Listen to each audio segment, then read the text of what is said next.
नमस्कार दोस्तों, स्वागत है आप सभी का हमारे इस चैनल सनातन ज्ञान गंगा पर। दोस्तों, अगर आप जीवन में कुछ नया सीखना चाहते हैं तो इस चैनल को सब्सक्राइब जरूर करें।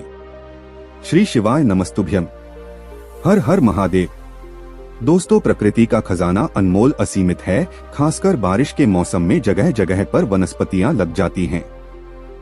कुछ पौधे अपने आप ही लग जाते हैं और इन्हें हम इन मतलब का सरदर्द कचरा आदि समझकर या जंगली घास फूस समझकर उखाड़ कर देते हैं।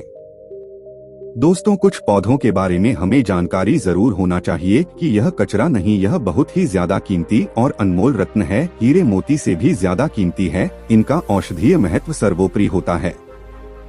आज एक ऐसे ही छोटे से पौधे के बारे में जानकारी शेयर कर रहा हूँ। मेरे घर पर भी यह पौधा लगा हुआ है। मैं चाहता हूँ आपको भी इसकी जानकारी हो। यह किस चीज का पौधा है और इस पौधे का क्या फायदा है, हमें जरूर पता होना चाहिए।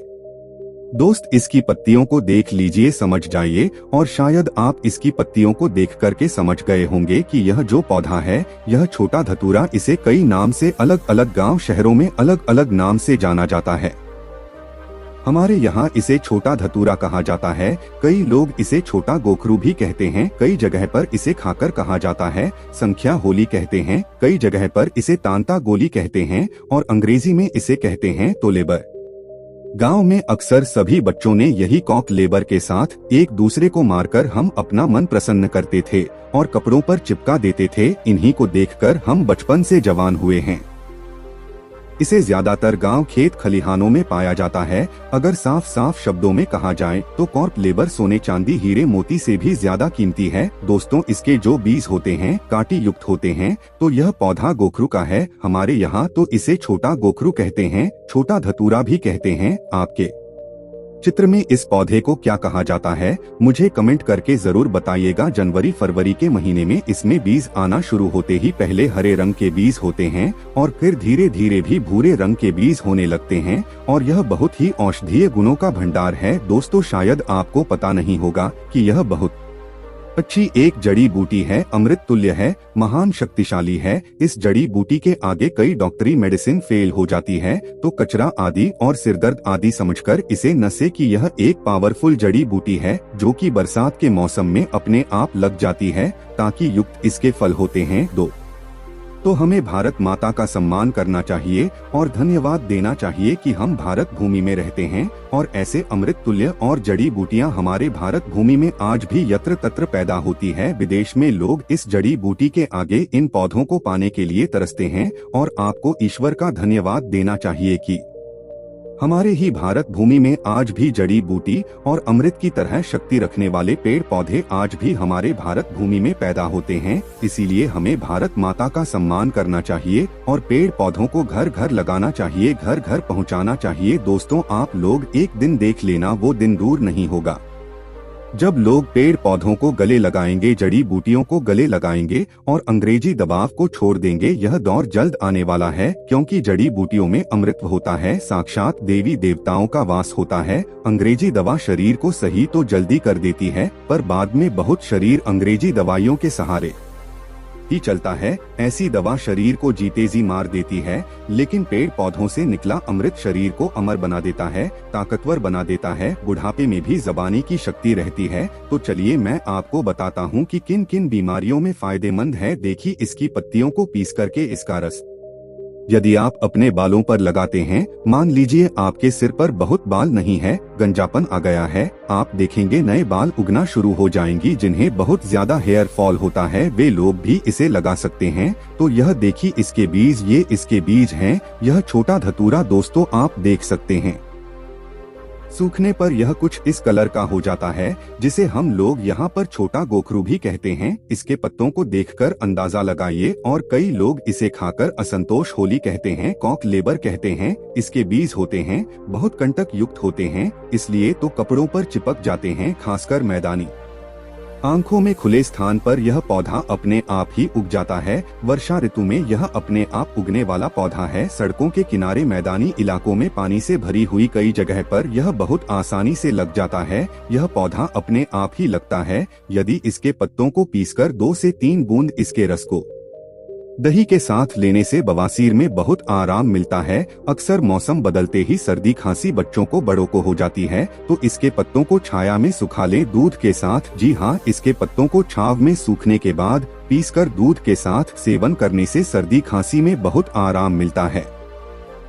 दोस्तों, कैसे हम कमजोरी को दूर कर सकते हैं? देखिए, आजकल के समय में ज्यादातर लोग कमजोरी की समस्या से परेशान हैं, क्योंकि हमारे लाइफस्टाइल इतना ज्यादा खराब हो चुका है कि हम अपने शरीर को बहुत सारे पोषक तत्व ही नहीं पाते हैं। तो चलिए जानते हैं कि कैसे इसका सेवन करना चाहिए। तो के पत्तों को सुखा लें, चूर्ण बना लें और दूध के साथ सेवन करने से आपके अंदर यौन शक्ति बढ़ती है, कमजोरी दूर होती है। तो बहुत ही सिंपल सा उपाय है, आप इसका इस्तेमाल कर सकते हैं। यह मदों में ढीलेपन को भी दूर करता है, बहुत ही कारगर सिद्ध उपाय है यह। तो आगे बढ़ने से पहले वीडियो को लाइक जरूर करें, क्योंकि आप बाद में लाइक करना भूल जाते हैं। दोस्तों देखिए, वीडियो को लाइक करने का कोई भी चार्ज नहीं लगता, इसलिए वीडियो को लाइक जरूर करें और हमारे चैनल को सब्सक्राइब करके बेल आइकन जरूर दबाइएगा। दोस्त, इसकी पत्तियों का रस यदि आप बालों पर लगाएंगे तो आप यह मानिए कि बालों का झड़ना बिल्कुल रुकेगा।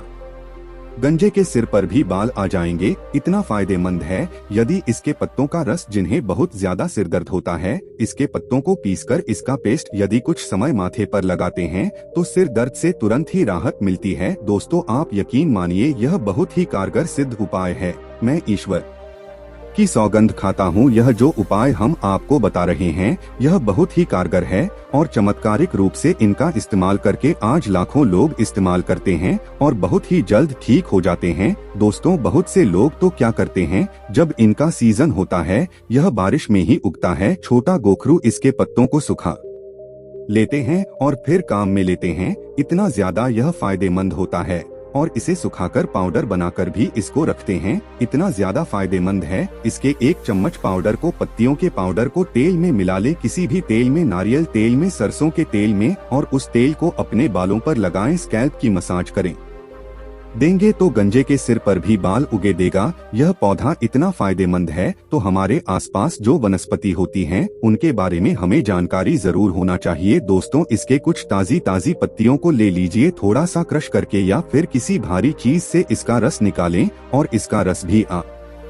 डायरेक्ट बालों पर लगा सकते हैं। आप चाहे तो थोड़ा सा नारियल का तेल में मिलाकर इसको लगा सकते हैं। और यह जो पौधा होता है वर्षा ऋतु वाला पौधा है, बहुत ही चमत्कारी के जड़ी बूटी है, छोटा धतूरा कहते हैं से इसका जो पौधा होता है 2 से 3 फीट के करीब लंबा होता है, शायद 4 फीट से ज्यादा लंबा नहीं होता। बहुत से लोग इसे स्किन डिजीज पर भी लगाते हैं, चर्म रोग पर भी इसका रस लगाने से वह धीरे धीरे समाप्त हो जाता है, ठीक हो जाता है, जड़ से समाप्त हो जाता है। अक्सर फोड़े फुंसी अगर है, कोई घाव है, तो उसमें भी इसकी पत्तियों का पेस्ट लगाएंगे तो फोड़े फुंसी ठीक हो जाते हैं। के जो दाग होते हैं उसमें भी यदि इनकी पत्तियों का रस लगाएंगे तो दाग धब्बे बिल्कुल ही दूर हो जाते, घाव ठीक हो जाता है। ऐसा कहा जाता है कि नासूर तक को ठीक कर देता है। तेल कैसे बनाना है, चलिए बताते हैं, ताकि आप बालों पर अप्लाई कर सके। दोस्तों, अब आपको क्या करना है, यहाँ पर आप ले नारियल का तेल ले सकते हैं, आप यहाँ पर सरसों का तेल ले सकते हैं। और इस तेल में अब आपको क्या करना है, इसके कुछ पत्तियां डालना है, छोटे गोखरू की कुछ पत्तियां डालें, इसके कुछ पत्तियों को डालकर थोड़ी देर पकाना है, ताकि तेल में गोखरू की पत्तियों के सारे पोषक तत्व आ जाएं। बहुत से लोग से जहरीला कहते हैं, जहरीला मानते हैं, परंतु यह जहरीला नहीं होता है। और इसके कोमल कोमल पत्तियों को आपको इसमें डाला है। आप देखेंगे कि यह जो तेल है बहुत ही इफेक्टिव रहेगा। आप यहाँ पर नारियल का तेल भी ले सकते हैं। पत्तियों को तोड़ लें और याद रहे, पत्तियाँ ताजी होना चाहिए। दोस्तों, ताजी पत्तियों की बात ही अलग होती है। ताजी पत्तियों में पोषक तत्वों की मात्रा बहुत ज्यादा होती है, तो आप अच्छे से देख लें, इसकी पत्तियों को देख लें। वैसे भी हमें अपने आसपास के पेड़ पौधे, वनस्पति, जड़ी बूटियों की जानकारी जरूर होना चाहिए। कई लोग ऐसे हैं जिन्हें पेड़ पौधों की जानकारी न होने की वजह से वह मात्र कचरा समझकर पेड़ पौधों को घर से ही बाहर फेंक देते हैं, जो कि बाद में उन्हें नुकसान उठाना पड़ता है कि जिसे हम कचरा समझकर बाहर फेंक रहे थे, असल में वह तो हीरा निकला। तो दोस्तों, इसका तेल निकालने के लिए गैस को स्लो पर चलाएं, धीमी आंच पर सिलसिले फ्लेम पर 10 मिनट तक इस तेल को पका लें, ताकि इन पत्तियों के सारे पोषक तत्व इस ऑयल में आ जाएं, उसके बाद इस तेल से आपको अपने स्कैल्प की मसाज करना है। आप देखेंगे बालों का झड़ना बिल्कुल रुक जाएगा। इसीलिए तो कहा जाता है कि इस तेल से मालिश करने से या इसकी पत्तियों का पेस्ट लगाने से, इसकी पत्तियों का रस लगाने से गंजे सिर पर भी बाल उगना स्टार्ट जाते ही यह इतना ज्यादा फायदेमंद है तो आप डायरेक्ट इसकी पत्तियों का पेस्ट लगा सकते हैं, रस लगा सकते हैं,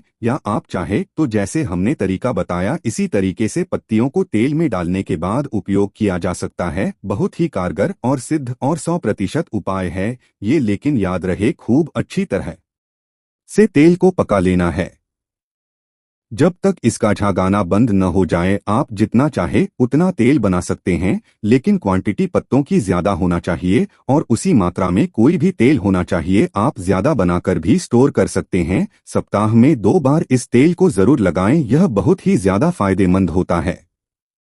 आयुर्वेदिक दवाई में भी छोटे गोखरू का इस्तेमाल किया जाता है। बहुत सी जो आयुर्वेदिक दुकानें होती है वहां पर ही मिलता भी है। आजकल तो सूखे इसके बीज भी मिलते हैं बाजार में, तो इसे कई रोगों में इस्तेमाल किया जाता है। यह बहुत ही मेडिसिन प्लांट है, बहुत ही अच्छी जड़ी बूटी है जो कि गंजेपन की समस्या को तुरंत ही दूर करती है। इसके जो पत्ते होते हैं, थोड़े से पत्ते को अगर आप छोड़ेंगे तो पत्ते थोड़े से कुरकुरे से होते हैं। स्वाद में इसके पत्ते थोड़े से कड़वे होते हैं, परंतु औषधि गुण इसमें भरपूर होता है। तेल को छानने के बाद आप इसे अच्छे से स्टोर कर लें। इस तेल से यदि मसाज करेंगे तो हेयर फॉल रुकेगा, नए बाल स्टार्ट होंगे, आपको खुद को अंतर महसूस होगा। आपके बाल तब निकल आएंगे, आपको पता भी नहीं चलेगा। आप चौंक जाएंगे। यदि पैर के नाखून धड़ से अलग हो गया है या टूटने वाला है, तब इसके पत्तों का कच्चा रस लगाएं, तुरंत नया नाखून निकलना शुरू हो जाता है और दर्द धीरे धीरे समाप्त हो जाता है। यदि आंखों के नीचे के घेरे काले पड़ गए हैं, डार्क सर्कल आ गए हैं, तब इनके पत्तों का ताजा रस उंगलियों की सहायता से या किसी कॉटन की सहायता से 1 बूंद आंखों के नीचे वाले हिस्से पर हल्का सा लगा दें। डार्क सर्कल्स 1 हफ्ते में या 1 महीने में जड़ से समाप्त हो जाते हैं। यदि सर में बार बार जो हो जाती है, आप परेशान हो गए हैं, सर को खुजाते खुजाते आप पागल से हो गए हैं, सर बार बार गंदा हो जाता है, डैंड्रफ आ जाता है, तब इसके पके हुए तेल को समय लगाएं और सर की मालिश करें। इसकी सुगंध से जो आपके आसपास भी नहीं भटकेंगे और डैंड्रफ आदि भी नहीं होगा। दोस्तों, आज के लिए बस इतना ही। मिलते हैं एक और ज्ञानवर्धक वीडियो के साथ। धन्यवाद।